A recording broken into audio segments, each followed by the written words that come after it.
Hello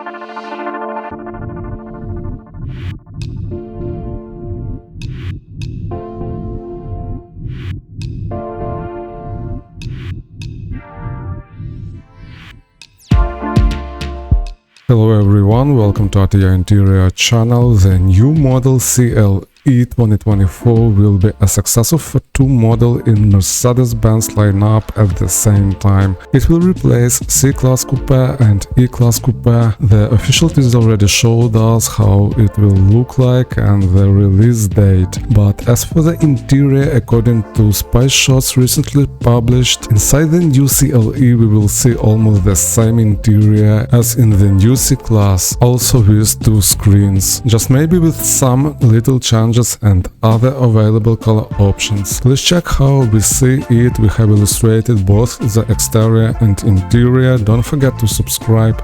Let's go.